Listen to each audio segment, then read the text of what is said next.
Chers frères et sœurs, nous traitons un thème aujourd'hui particulièrement intéressant. Et ce thème est « On récolte ce que l'on sème ». On récolte ce que l'on sème. Et on peut lire en Galates 6:7 cette parole. Ne vous y trompez pas. On ne se moque pas de Dieu. Ce qu'un homme aura semé, il le moissonnera aussi. Celui qui sème pour sa chair moissonnera de la chair la corruption, mais celui qui sème pour l'esprit moissonnera de l'esprit la vie éternelle. Hein? Quelle belle récompense. Hein? Alors même si pour le moment vous souffrez, tenez bon, parce que la récompense est grande. La récompense, c'est la récompense de la vie éternelle. Hein? Hein? Cette parole, c'est la parole pour les gens qui ont la foi. Parce qu'on ne peut croire à la vie éternelle quand on a la foi en Dieu, que Dieu existe, que c'est ce Dieu qui récompense ceux qui l'aiment, ceux qu'il aime et ceux qui l'aiment. Hein? Donc, cette parole de « on récolte ce que l'on sème », que nous venons de lire en Galates 6:7, on la retrouve un peu détaillée dans la Bible, dans Ézéchiel 18, versets 1 à 32. Hein, vous savez, Ézéchiel, c'est ce grand prophète qui a été appelé de Dieu lorsque Israël était en déportation en Babylone. Et ce prophète Ézéchiel est un des prophètes très très connus, son œuvre est très grande. Donc, que nous allons lire rapidement. C'est un texte long, bon, mais essayez quand même de voir quelques versets ici, même si c'est en aperçu, les versets clés. Hein, je vous renverrai lire vous-même peut-être entièrement ce chapitre de Ézéchiel 18, 1 à 32. Bon, commençons par lire le verset 1. Que dit Dieu par Ézéchiel? Il dit, la parole de l'Éternel m'a été adressée par un proverbe. Hein? Pourquoi dites-vous ce proverbe dans le territoire d'Israël? Ce sont les pères qui mangent les raisins verts et ce sont les enfants qui ont mal aux dents. Aussi vrai que je suis vivant, déclare le Seigneur, l'Éternel, vous n'aurez pas plus l'occasion de dire ce proverbe en Israël, c'est-à-dire que les choses doivent changer. Hein? Parce que quand on dit que les pères mangent les raisins et les enfants ont mal aux dents, bon, qu'est-ce que ça veut dire? Ça veut dire que en fait que bon, l'un fait une autre et c'est l'autre qui supporte. Et le Seigneur, l'Éternel, dit qu'il est un Dieu de justice, que cela ne doit plus se dire. Parce que c'était un proverbe israélite, hein, où il y avait une interdépendance, hein, sur l'action, le comportement des parents et les conséquences sur leurs enfants. Alors l'Éternel dit que vous n'aurez plus l'occasion de dire ce proverbe en Israël. Hein? Au verset 4, il dit « En effet, toutes les vies m'appartiennent. » Le Seigneur dit « En effet, toutes les vies m'appartiennent.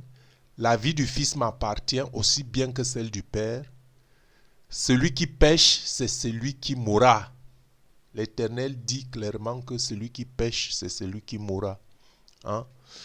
Donc, l'homme qui est juste, c'est celui qui applique le droit et la justice. Il ne mange pas sur les montagnes et ne lève pas les yeux vers les idoles de la communauté d'Israël. Il ne déshonore pas la femme de son prochain et ne s'approche pas d'une femme pendant ses règles. Il n'exploite personne. Il rend son gage au débiteur. Il ne commet pas d'extorsion. Il donne son pain à celui qui a faim et couvre d'un habit celui qui est nu. Il ne prête pas avec un intérêt et ne cherche pas à faire du profit. Il ne prend part à aucune injustice et juge conformément à la vérité entre deux hommes. Il suit mes prescriptions, c'est Dieu qui parle ici, hein. Il suit mes prescriptions et respecte mes règles en agissant conformément à la vérité. Celui-là est juste et il vivra, déclare le Seigneur éternel. Hein? Donc, vous voyez que Dieu dit que si un homme pratique et applique le droit et la justice, cet homme vivra. Même si son père a commis des injustices, même si son père a commis des péchés. Hein? Si vous êtes dans le droit et dans la justice, vous ne mourrez pas à cause des fautes de votre père. Hein? Cela vient inverser un peu, disons, la conception courante, hein, qui veut que les fils bussent, hein, pour leurs parents. Hein? L'Éternel nous dit clairement ici que chacun récolte ce qu'il sème. Il dit que la vie des fils lui appartient tout comme la vie des parents. Donc chacun agit sur son propre compte. C'est-à-dire que la responsabilité n'est pas collective, la responsabilité n'est pas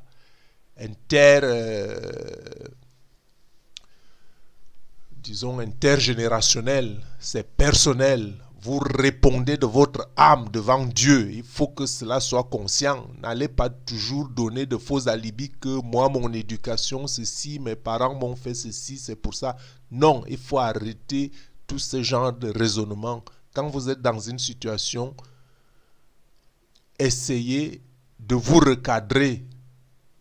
Quel que soit votre environnement, quelles que soient vos origines, recadrez-vous. Prenez conscience, prenez votre destin en main, cherchez Jésus, essayez de vous recadrer, faites la justice. Ne dites pas que moi j'ai grandi, mon père a fait ceci, mon père a fait cela, je suis les traces de mon père. Non, si votre père était dans le faux, corrigez cette direction, prenez le droit chemin, prenez le chemin de la justice, faites confiance en Dieu et vous ne mourrez pas. Hein? Ça c'est clair, hein? Ça c'est le texte un peu d'Ézéchiel. Ce texte est très long, nous n'allons pas forcément le lire en entier. Bon, peut-être que on va encore prendre un extrait ici. Hein? Par exemple, prenons un extrait du verset 10 maintenant, où le Seigneur dit « Supposons qu'il y ait un fils violent qui verse le sang et qui s'en prenne à son prochain. Ce fils n'imite en rien la conduite de son père, mais va jusqu'à manger sur les montagnes. Il déshonore la femme de son prochain, exploite le malheureux et le pauvre, commet des extorsions, ne rend pas le gage, lève les yeux vers les idoles et s'adonne à des pratiques abominables. Il prête avec intérêt et cherche à faire du profit. Ce fils-là vivrait-il? Non, il ne vivra pas. Puisqu'il a commis tous ces actes abominables, il mourra. Son sang retombe sur lui-même.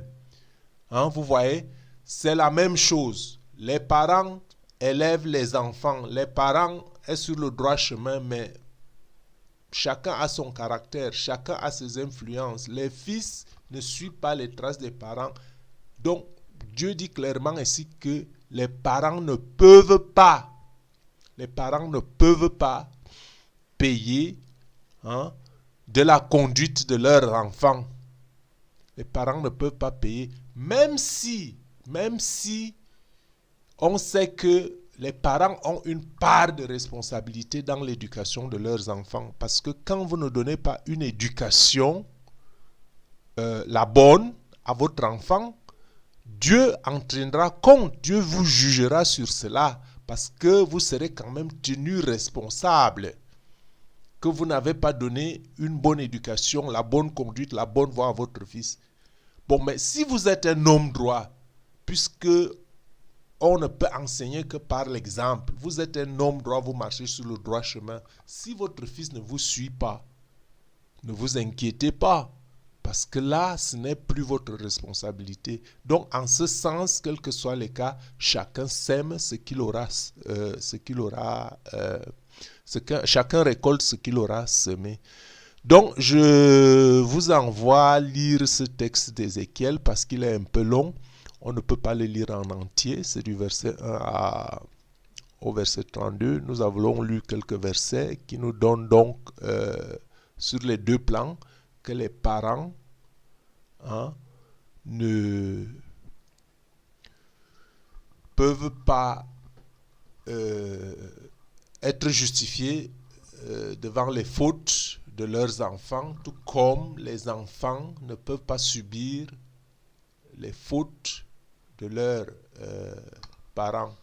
Ça c'est clair, avec certaines exceptions naturellement, que lorsque vous n'adoptez donc pas une conduite juste, que vous appuyez votre père, si vous appuyez votre père dans sa conduite injuste, ou bien que si vous appuyez votre enfant dans sa conduite injuste, là c'est autre chose. Mais si vous restez dans le droit chemin, alors là, ce n'est plus votre faute. Donc, vous voyez, ce verset est tellement clair qu'on n'a même pas on n'a pas besoin d'expliquer. Il vient seulement enlever la fausse conception qu'on a toujours de penser que les choses sont déjà établies auparavant et qu'il n'en est pas, on n'en aurait pas été autrement que parce que mes parents sont comme ceci, moi aussi je dois être comme ça. Non, il faut savoir que si les parents sont sur la mauvaise voie, vous pouvez même être l'aide qui les amène sur la bonne voie. Ou bien si c'est le contraire, si les parents ne suivent pas, si les fils ne suivent pas les parents, il faut, disons, essayer aussi de les ramener sur la bonne voie. Il faut pas désespérer. Donc, ce verset ne peut que nous encourager parce que la vie est faite ainsi. La vie est faite ainsi. Vous savez que l'on ne récolte que ce l'on sème, que si vous voulez recevoir, il faut donner. C'est la même chose. Si vous voulez recevoir, il faut donner. Si vous voulez être aimé, il faut aimer. Vous semez d'abord l'amour et puis cet amour vous vient en retour. Vous donnez quelque chose et puis cela vous revient en retour. Si vous voulez être accueilli, il faut accueillir. Si vous voulez être écouté, il faut écouter. Si vous voulez être entouré, il faut être ouvert et généreux. Ainsi en va la vie. Chacun récolte ce qu'il a semé. Et c'est d'ailleurs pour cela que Dieu, dans sa sagesse infinie, et pour nous encourager dans le bien et dans les bonnes œuvres, c'est pour ça que Dieu ajoute cette parole qui n'enlève rien au fait que chacun récolte ce qu'il sème. Et cette parole est dans Exode 25. Cette parole est dans Exode 25. Parce que ce verset de Exode 25 pousse à croire que le châtiment des péchés est intergénérationnel. Que ça passe de père en fils. On lit d'ailleurs Exode 25 où il est dit: tu ne te prosterneras pas devant elles et tu ne les serviras pas. Il s'agit ici des idoles. Elle ici les idoles. Tu ne te prosterneras pas devant les idoles et tu ne les serviras pas. Car moi, l'Éternel, ton Dieu, je suis un Dieu jaloux. Je punis la faute des pères sur les enfants jusqu'à la 3e et la 4e génération de ceux qui me détestent. Vous voyez, ce verset laisse penser que les conséquences du péché d'un homme peuvent se répercuter sur sa postérité.